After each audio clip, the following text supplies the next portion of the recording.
usually, when we talk about a massive, like, galaxy-spanning science fiction universe, there's a certain expectation of scale, right? Oh, absolutely. You expect that superhuman, untouchable kind of scale. Yeah, exactly. You picture this huge action movie setup, like you drop into a war zone, the armor is impenetrable, the weapons are just leveling entire Right, cities. the narrative camera just pans across the battlefield, points to the giant demigods swinging energy swords, and just says, hey, they're the unstoppable heroes. And I mean, that creates a really specific kind of binary experience for you as a reader. It does. It really does. You have the good guys standing tall in their giant, brightly colored power armor.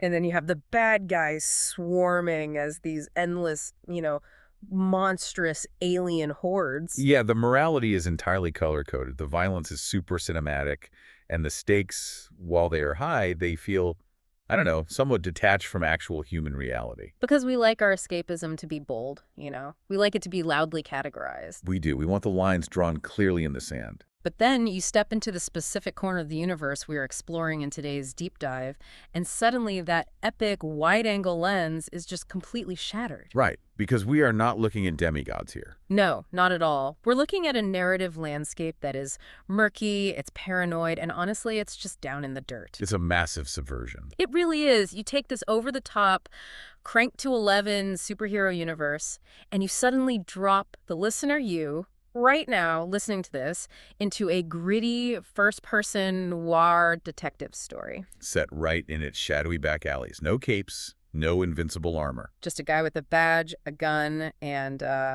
a whole lot of impossible choices to make. And that shift forces a complete recalibration of how you engage with the setting. You have to totally change your mindset. So to understand why this shift is so vital, we are doing a deep dive into a critical narrative breakdown of the novel Xenos. Right, written by the incredibly prolific British author Dan Abnett. And this was published back in May of 2001. And this book is set in the Warhammer 40,000 universe, which, for those unfamiliar, Warhammer 40,000, or just 40K, is the intellectual property that literally coined the term grimdark. It really is the grandfather of that entire subgenre. It depicts this galaxy-spanning human empire that is, well, it's decaying, it's perpetually at war, and it's fundamentally fascistic out of this perceived necessity for survival. Yeah, it's not a happy place. And the fact that this specific book was selected for the Black Library's Author's Choice Marathon back in 2014, that tells us a lot about its enduring legacy. It definitely does. But before we get into the actual boots on the ground, we have to kind of set the table for you. We need to establish the baseline rules of this universe. Right, because if you don't understand the environment, you really won't understand why our detective protagonist acts the way he does. Exactly. In 40K, humanity is terrified of two things above all else, which are aliens and magic. And, I mean, that terror is entirely justified within the context of their reality. Oh, completely. Yeah. Because in this universe, magic isn't some, whimsical force of nature. It's not fairy dust. No, it is drawn from an alternate dimension called the Warp, which is effectively a hellscape composed of pure emotion. And populated by literal demons, like actual monsters. So anyone who can tap into this power, a person they call a psyker, is essentially a walking tear in reality. Right, and if a psyker loses control, even for a second, a demon can use their mind as a doorway to just step into the physical world. Which is terrifying. Therefore, humanity survives through this absolute brutal vigilance. Which brings us perfectly to the Inquisition. Yes. Our protagonist, Gregor Eisenhorn, is an Inquisitor, and specifically, he belongs to the Ordo Xenos, which is the branch dedicated to hunting alien threats. But we really need to define what an Inquisitor actually is in this context. Yeah, because they aren't just beat cops. They aren't just like federal agents with a bit more jurisdiction. Not at all. An Inquisitor in the 40K universe possesses a level of unchecked, unilateral authority that is honestly difficult to overstate. They operate completely outside all normal hierarchies, right? Exactly. An Inquisitor can walk onto a planet, commandeer its entire military, and just execute its planetary governor on mere suspicion of treason. Or, I mean, in extreme cases, they can order the complete orbital destruction of the planet itself. Right, an act known as exterminatus. Yeah. They are the ruthless immune system of a dying galactic empire. But here is the brilliant subversion of Xenos. Abnett takes a character who wields the power to literally burn worlds and traps us entirely inside his head. It's such a smart structural choice. The novel is written strictly in the first-person perspective. Yeah, we only know what Eisenhorn knows. We only see the horrors he sees. And that first-person perspective is the engine of the noir atmosphere. Because in a universe defined by unimaginable scale, we're talking trillions of citizens, millions of worlds, it grounds everything. Confining the narrative to a single mortal perspective makes the universe feel terrifyingly claustrophobic. You feel his physical exhaustion. You feel the limits of his authority when he is, far from any kind of backup. And you are forced to watch as the rigid, uncompromising moral code he has built his entire life around just begins to erode. Right, it starts cracking under the weight of an impossible investigation. And the book doesn't give you a gentle runway to prepare for this either. No, it practically shoves you right out the door. Exactly. The opening sequence, which spans chapters 1 through 3, takes place on a planet called Hubris. And we are dropped in media res right into the middle of a frantic firefight. But it's the setting of this firefight that immediately tells you everything you need to know about the society Eisenhorn is protecting. It's a completely frozen wasteland. Right, and the planet's elite population literally sleeps through the planet's brutal, dormant winter season in these massive cryogenic stasis tombs. A literal tomb city. Just consider the socioeconomic implications of that setting for a second. It's wild. The wealthy and powerful do not even suffer the harsh seasons of their own world. Right, they simply retreat into this frozen vanity, and they just leave the lower classes to maintain the infrastructure in the freezing dark. It's cold, it's silent, and it perfectly mirrors the stagnation of the broader Imperium. So Eisenhorn is creeping through these massive, silent, frosty vaults with his aide, a woman named Loris Vibben. And they aren't just there on a whim. They are hunting a fugitive named Murden Eiklone. And they have been hunting him for 6 long years. Think about the psychological toll of that, pursuing one single person across the galaxy for 6 years. You would know everything about them. You would dream about them. It becomes an obsession. Right. Exactly. And that obsession kind of blinds you to the broader context. Eisenhorn believes he's at the end of a very long, very exhausting road here. He finally corners Eiklone infiltrating these cryotombs, where he's attempting to access the systems. And a massive, chaotic gunfight breaks out in the freezing dark between Eisenhorn's team and Eiklone's hired mercenaries. And in the chaos of this firefight, Loris Vibben, Eisenhorn's aide and companion of 6 years, is killed. It's a brutal, sudden loss. Now, Eisenhorn is devastated, obviously, but he pushes forward, he corners Eiklone, and he kills him. But it is not a clean victory at all. No, because before Eiklone dies, he manages to trigger a catastrophic failure in the stasis cells. He essentially turns off the life support for the sleeping elite. The resulting mass casualty event is just horrific. Hundreds of sleeping nobles are subjected to an agonizing death as their preservation systems fail. That they're essentially liquefied in their pods. Ugh. It's an incredibly violent, shocking way to open a story. It really sets the tone. You are thrown into this absolute blender of grief, violence, and mass death. So what is Abnett fundamentally achieving by starting the narrative at the bloody end of a 6-year hunt, rather than the beginning?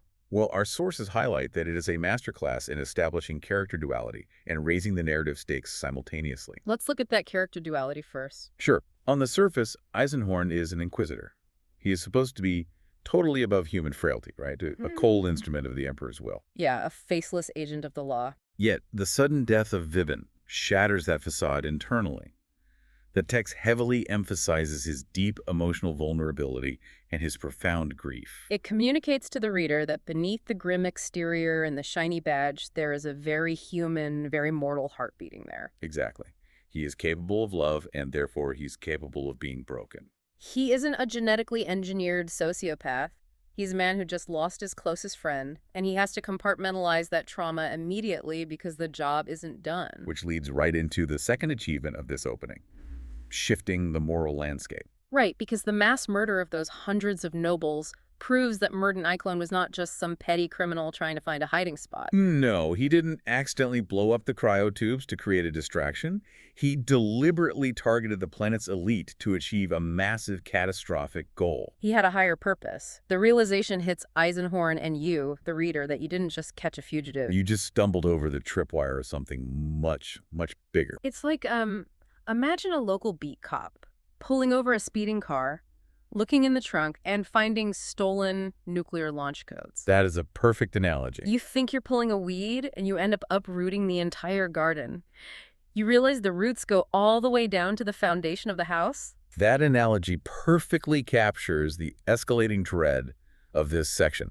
Eisenhorn thought he was finally crossing the finish line. But in reality, he was standing right at the starting line of a galactic conspiracy. Now, you would think that after taking down a massive terrorist, the local authorities would be throwing a parade for Eisenhorn. Right. He found the guy. He stopped him from doing even more damage. But that is not how Noir works. No, definitely not.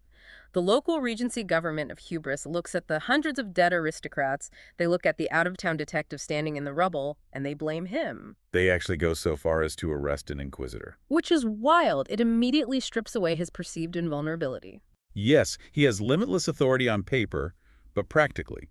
He is one man surrounded by a hostile, grieving, and very angry local government. It totally isolates the detective, forcing him to rely on his wits rather than his badge. But Eisenhorn isn't helpless here. He flips the script. He does. He uses his overarching, terrifying authority to commandeer an Arbeits officer.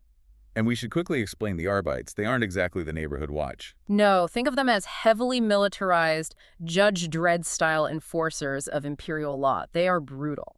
So Eisenhorn basically drafts this Arbeits chastener named Fischig. He tells the local authorities, look, iClone didn't come here to hide. He came here to find something, and I'm going to finish this. And so he and Fischig track the surviving mercenaries to a filthy, overcrowded tenement block. Notice the deliberate environmental contrast Abnett employs here. It's brilliant. We move directly from the pristine, frozen, silent tombs of the ultra-wealthy to the sweating, claustrophobic, deafening squalor of a tenement slum. It paints a really comprehensive picture of the staggering inequality within this empire. And it's in this tenement slum, during another brutal firefight, that we meet a character who introduces one of the most fascinating concepts in this lore. Right. Eisenhorn is pinned down, things are looking genuinely grim, and suddenly a pleasure girl, a local worker named Elizabeth Bequin, grabs a gun, intervenes, and saves his life. But it is not her marksmanship that shocks Eisenhorn. No, it's her biology. He realizes almost instantly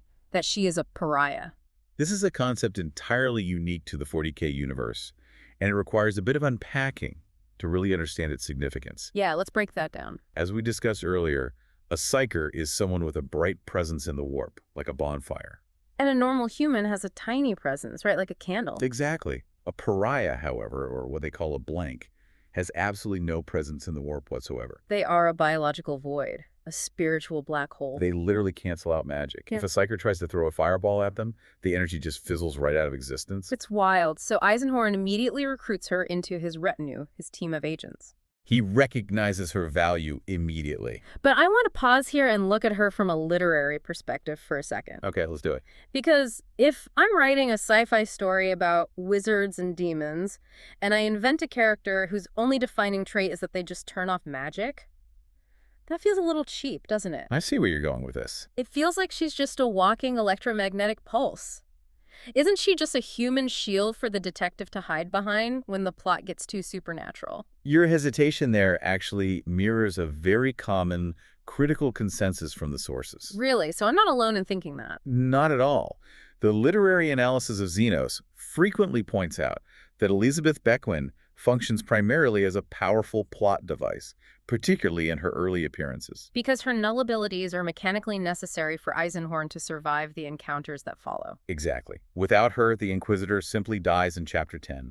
The story is over. So if she's just a tool, where's the character depth? Well, what elevates Abnett's writing here is how he explores the psychological and biological consequences of her being that walking EMP. How does he explore that? Abnett focuses heavily on the terrible emotional toll of her existence. Right. Remember, a pariah doesn't just neutralize psychic energy. Because humanity is a subconsciously psychic species, being near a person with absolutely no soul imprint triggers a profound biological revulsion. Oh, wait. So it's not just a superpower, it's actually a curse. Precisely. Imagine walking into a perfectly silent room where the air pressure suddenly violently It's drops. like your ears popping, but worse. Yeah, you feel a deep instinctual wrongness. Your Yeah. skin crawls. Your brain is literally screaming at you to run away. And that is what normal humans feel when they stand next to Bicken. That's exactly it. And for someone like Eisenhorn, who has a mild degree of psychic sensitivity himself, being near her physically nauseates him. It gives him migraines. Wow, that completely changes the dynamic. It does. She saves his life. She is critical to his mission, but he can barely stand to look at her without feeling physically sick. And think about her perspective. She has had to live her entire life with people instinctively hating her, being disgusted by her, and never knowing why until Eisenhorn explains what she is. That is so tragic. It grounds the high-concept sci-fi in raw human tragedy. The novel is highly praised for detailing these relatable, really tense dynamics within Eisenhorn's retinue. Because you have Fischig, the rigid black-and-white cop who demands absolute order. You have Bickwin, who is socially isolated, deeply traumatized, yet absolutely vital. And you have Eisenhorn, who is grieving his dead friend, trying to lead a team composed of these jagged, disparate pieces. It forms this beautiful, broken, little found family. But of course, this family doesn't get to stay in the local slums to bond. No, the plot moves very fast from here. The clues they rip out of that tenement point completely off-world. Eichlon's communications point to a massive sector capital called Gudrun. And they revolve around something really cryptic, referred to only as the Pontius. This is where the narrative scope physically expands. The local murder mystery essentially leads the atmosphere. Eisenhorn's savant, Uber Amos, who is basically his walking supercomputer of an archivist, cross-references the Pontius. Right, and he discovers it links back to an infamous heretic named Pontius Glah. The problem, Pontius Glah has been dead for centuries. Minor detail. Right. His family, House Glah, is still around, acting as wealthy aristocrats, but the man himself is ancient history. So a manhunt suddenly morphs into an archaeological, potentially supernatural conspiracy. And to chase this ghost, Eisenhorn obviously requires transport. He secures passage for his new retinue aboard a ship called the Asim. Captained by an incredibly flamboyant man named Tobias Maxilla. Maxilla is what's known as a rogue trader. And we need to explain this because rogue trader sounds like a guy selling stolen watches out of a trench coat. It does sound like a black market smuggler, but a rogue trader is essentially a legally sanctioned aristocratic space pirate. They hold a hereditary writ from the Imperium that allows them to explore beyond the borders of known space. They can trade with aliens, and they operate with a degree of autonomy that borders on actual sovereignty.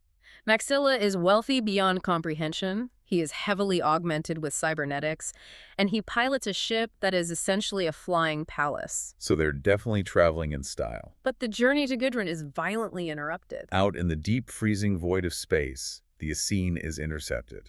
And they aren't intercepted by pirates or alien raiders. They are attacked by an official Imperial Naval Inspection team. The military of the government Eisenhorn actually boards their ship with the express intent of assassinating him.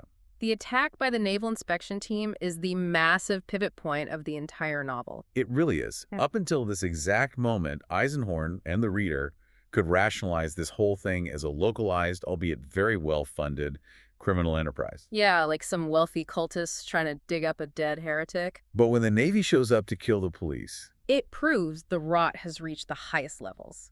The conspiracy isn't trying to hide from the Imperium.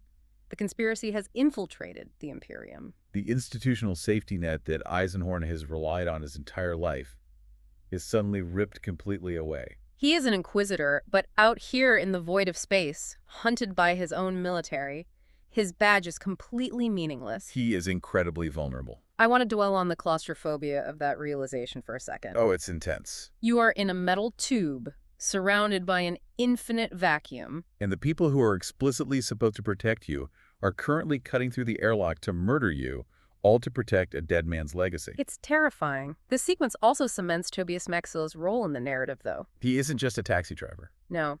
The Essene becomes Eisenhorn's mobile base of operations, his only safe harbor in a universe that has suddenly turned entirely hostile. Maxilla risks his own immense wealth and his life to protect Eisenhorn, which forges another crucial bond in this makeshift family. They survive the attack. They trace the rogue trader who initially transported Eichlon. a man who is conveniently assassinated right before Eisenhorn can interrogate him. Naturally. Naturally. And they finally arrive on the sector capital of Gudrun. Which brings us right into the belly of the beast. Gudrun is this hub of high society, unimaginable wealth, and deep-seated corruption. Eisenhorn's objective is to infiltrate the Glaw family estate. But before he can execute his plan, he is blindsided. Not by the Glaw family, but by a rival within his own organization. Right. He is ambushed by another Inquisitor, a man named Commodus Voke. Voke is older, intensely powerful, and has been conducting his own separate investigation into House Glaw. They have this incredibly tense, violent standoff that eventually cools into a very uneasy alliance. Voke agrees to walk up to the front door of the Glaw estate and make a lot of loud official noise. While Eisenhorn sneaks in the back door completely undercover. It's a classic hammer and scalpel approach. But the friction between Eisenhorn and Voke is not just professional jealousy, is it? No, it represents a profound ideological schism within the Inquisition itself. To understand the depth of this story, we have to examine the divide between the Puritans and the Radicals. Let's unpack that. Because if they both work for the same Inquisition, shouldn't they be on the same side? You would assume so, but the methodology is fiercely debated. On paper, the Inquisition is absolute, but internally, they are deeply fractured. Okay, so what is a Puritan? The Puritans, which is the faction both Eisenhorn and Voke belong to at the start of this story, believe in strict, uncompromising adherence to imperial dogma. So you do not touch alien artifacts. You do not study demonic texts. Exactly. If you find heresy, you burn it. Period. No questions asked. And the Radicals? The Radicals, however, believe that humanity is losing the war for survival. They argue that to fight monsters effectively, you must sometimes study the monsters. And perhaps even use the monsters' tools against them. Fighting fire with fire. But the Puritans argue that if you play with fire, you inevitably burn the house down. Exactly. The Radicals believe they can control the darkness. The Puritans believe the darkness inevitably controls you. And the brilliance of Abnett's narrative is that Xenos chronicles the very beginning of Eisenhorn's tragic slide down that exact slippery slope. From a rigid Puritan to a desperate radical. And the desperation starts immediately during his undercover operation. Eisenhorn disguises himself as a wealthy grain merchant. To sell the disguise, Voke lends him an interrogator, a horrifically scarred, incredibly powerful psyker named Haldane. They successfully infiltrate the Glaw estate. It's this massive, sprawling palace full of aristocratic decadence. Eisenhorn sneaks into the private vaults and actually finds the Pontius. But it isn't a person. It looks like an oversized, uncut gemstone. An artifact of immense power, just sitting quietly in a vault. But Eisenhorn's triumph is super fleeting here. He barely has time to register what he's looking at before the track springs. His cover is completely blown. He is captured by the architects of this entire conspiracy, Uracel Glaw and his partner, Gorgon Locke. These two are the definition of aristocratic butchers. They wear the finest silks, they drink the finest wines, and they proceed to subject Eisenhorn to systemic, agonizing torture. The contrast here is so vital to Abnett's world-building. We are seeing the true face of the imperial nobility. And their cruelty culminates in an absolute spectacle. They don't just put a bullet in Eisenhorn's head in some dark basement. I want to show. They take the battered Inquisitor, they take his surviving team members, and they throw them into an actual gladiatorial pit in the center of their estate. And they are forced to fight genetically engineered apex predators called carnodons. Think massive, armor-plated, hyper-aggressive felines. All entirely for the entertainment of House Glaw's elite cheering guests. It is a profound humiliation. An agent of the Emperor's divine will, reduced to blood sport for bored rich people holding champagne flutes. I know you have an analogy for this scene. I do. I equate this entire sequence to a horrific, twisted version of a James Bond villain's gala. It really fits perfectly. You know the trope.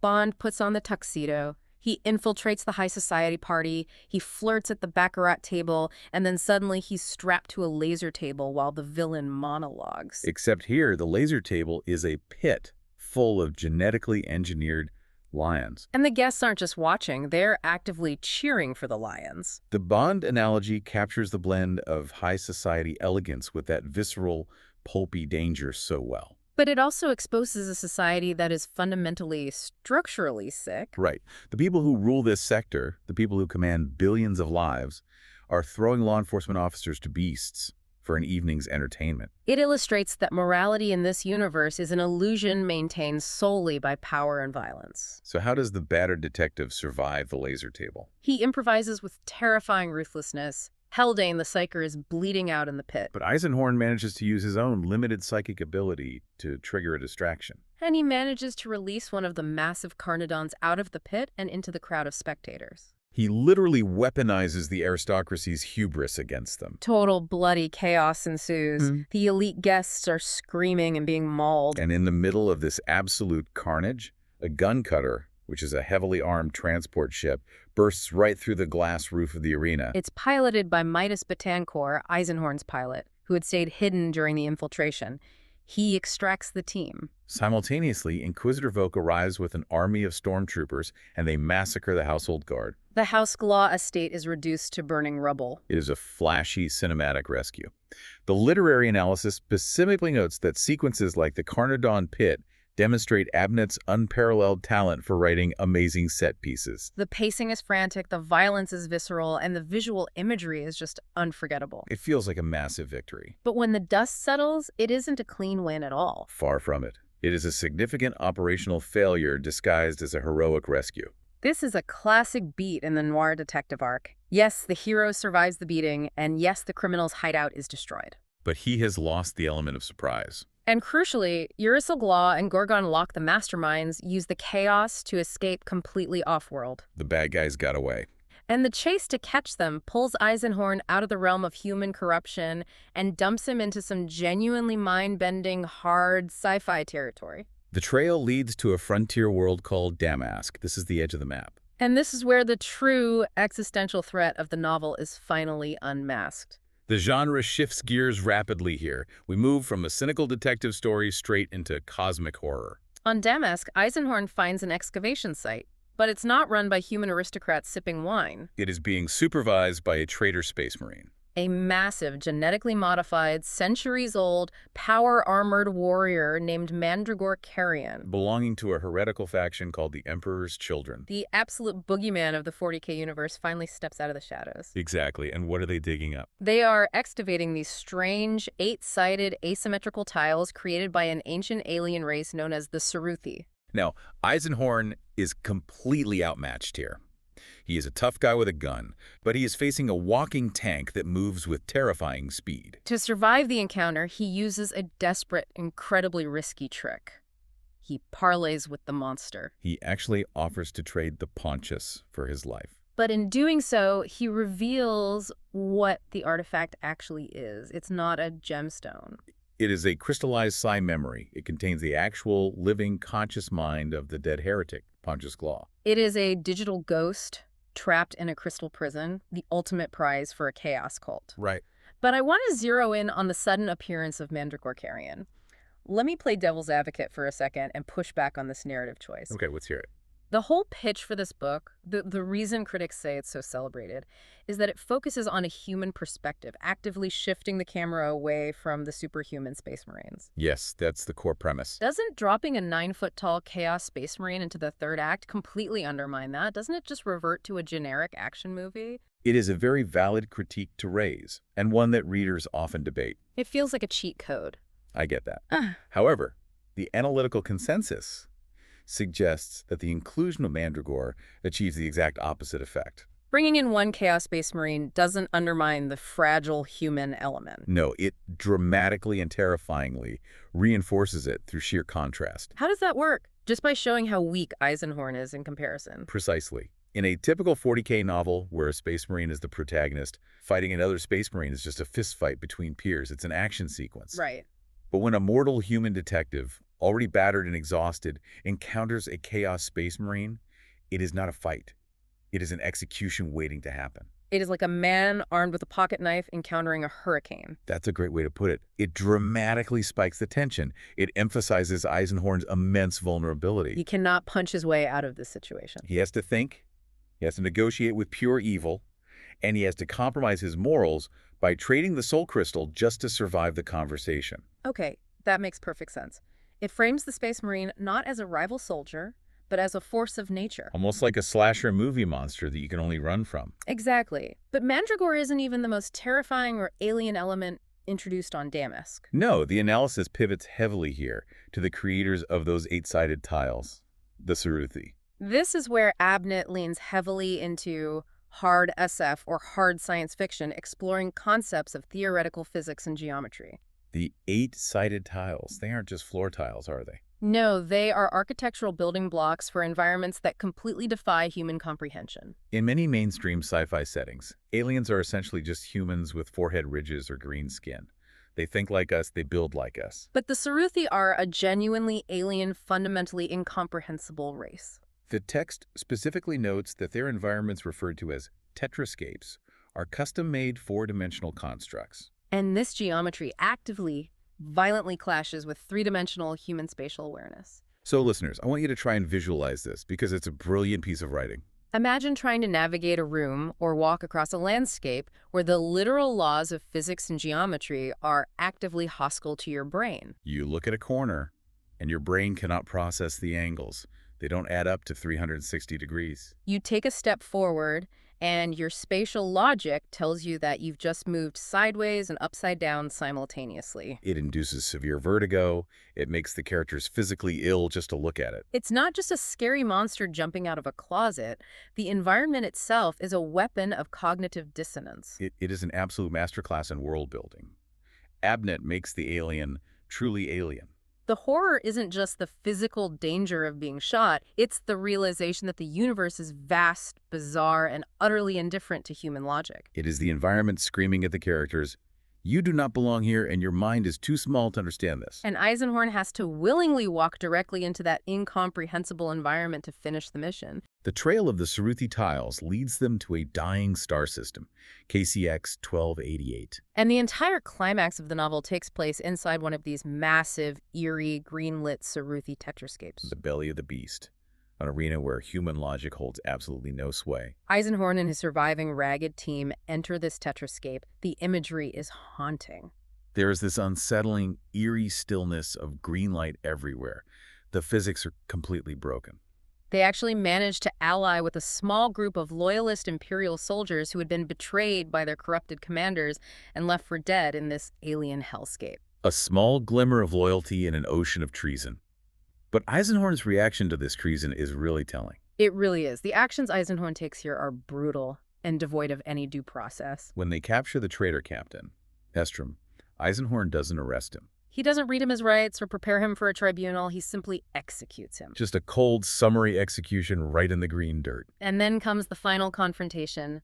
Eisenhorn finally corners Mandragore Carrion, the Chaos Space Marine. Remember, we established he cannot beat him in a fair physical fight.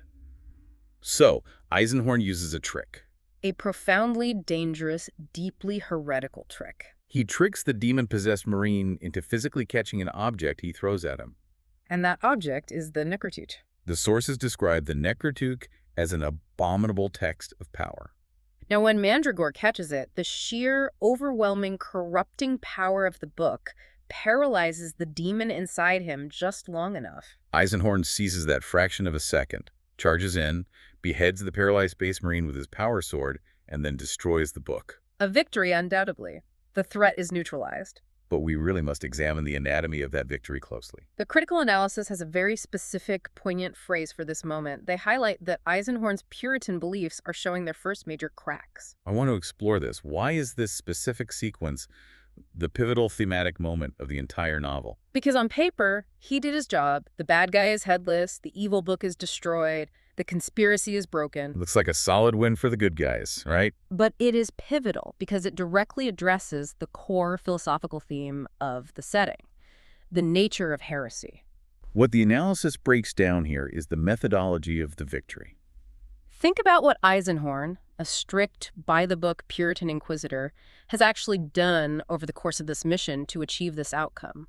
He has relied on constant deception. He parlayed and negotiated with a demonically possessed monster by trading the soul crystal of Pontius Glaw. He committed cold-blooded murder by executing Estrom without a trial. And ultimately, he weaponized an artifact of pure, corrupting chaos, the Necrotuch, to win the final fight. He literally used the enemy's magic against them. Which is the exact definition of a radical. He did exactly what he swore he would never do. Precisely. The victory is incredibly bitter. The enemy is dead, yes, but the power of the Necrotuk was unleashed, even briefly, by an agent of the Emperor. The source analysis explains that this poses the ultimate philosophical question of the novel. Who is the real heretic? Is it the obvious, screaming chaos worshipper like Mandragore? Or is it the supposedly loyal, disciplined Inquisitor who is now willing to use demonic power, execute his own people, and compromise every legal and moral boundary he possesses just to secure a win? He won the battle, but he planted the seeds of his own damnation. It's the classic slippery slope of authoritarianism. You compromise your morals just once because the stakes are so high, millions of lives are on the line. But in this universe, the stakes are always high. If breaking the rules saved the day today, why wouldn't you break them tomorrow? And once that first crack appears in a rigid ideology, the structural integrity is compromised forever. You cannot unsee the effectiveness of the dark tools. You cannot unlearn that heresy is, well, incredibly useful. That is deeply chilling. It reframes the entire hero's journey as a slow-motion tragedy. And it leads us perfectly into the final act of our breakdown, the aftermath of the mission and the critical legacy of the book itself. So Eisenhorn survives the Tetrascape. He makes it back to the Imperial Task Force waiting on the Essene. But he doesn't get a medal. He has to report to a council of inquisitors to justify his actions. Facing the music of his own terrifying institution. Sitting on this council are Voke the Puritan we met earlier and a radical inquisitor named Molitor. Now, Molitor has arrived with a ship full of Death Watch Space Marines. We should clarify, the Death Watch are not regular soldiers. They are the absolute elite alien hunting special forces of the Space Marines. They are the best of the best. But during the Council's interrogation of a captive from the Glaw conspiracy, Inquisitor Molitor goes way too far. He uses a radical psychic technique, kills the prisoner, and the lingering corruption of the Necrotuk is so pervasive that a demon actually manifests right there on the ship. Out of the dead man's mind, the Death Watch Marines manage to destroy it, but the implication is terrifying. It is the contagion of chaos. It proves that simply destroying the physical book on that dying star didn't erase the knowledge. And it didn't cleanse the corruption it seeded in the minds of everyone involved.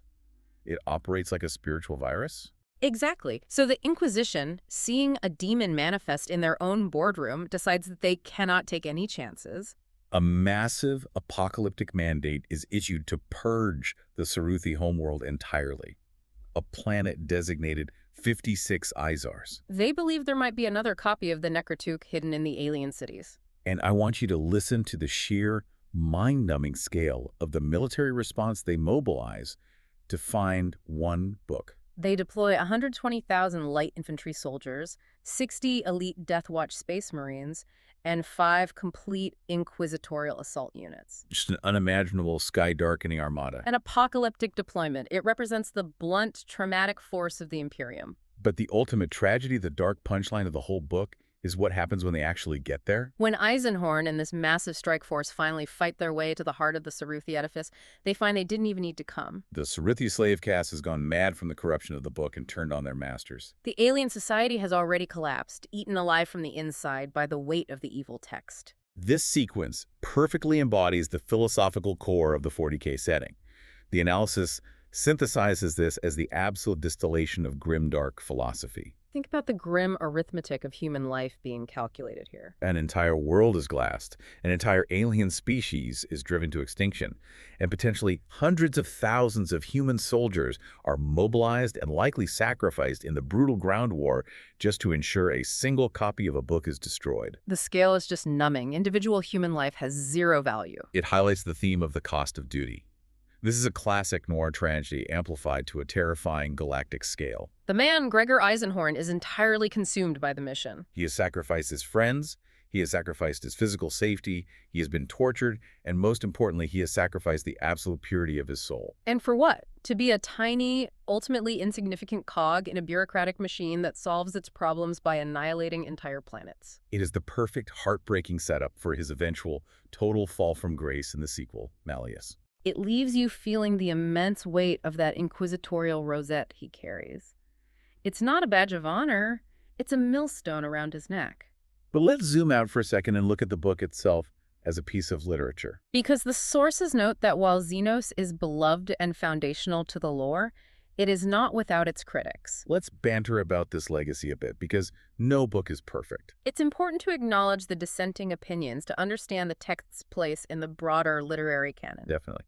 The critical analysis points out several recurring criticisms from readers over the years. First, some readers found the actual mystery plot to be flimsy and lacking in real surprising deductions. They argue the twists, like the naval inspection team turning out to be corrupt, are somewhat telegraphed early on. Which is a common pitfall when blending high-concept genre fiction. Sometimes the sheer volume of sci-fi spectacle, the lore drops, the alien landscapes, the deep history, overwhelms the intricate, tight plotting required for a truly satisfying Agatha Christie-style mystery. The spectacle distracts from the clues. And we touched on this earlier during our Bacon discussion, the secondary characters. The sources reiterate that characters like Elizabeth Bacon, the pariah, are considered underdeveloped by some critics. Serving more as mechanical puzzle pieces to solve the plot, rather than fully realized, independent people with their own arcs. A valid observation. While Abnett explores the trauma of her condition, her actual agency in driving the narrative forward is limited. She reacts to Eisenhorn rather than acting independently.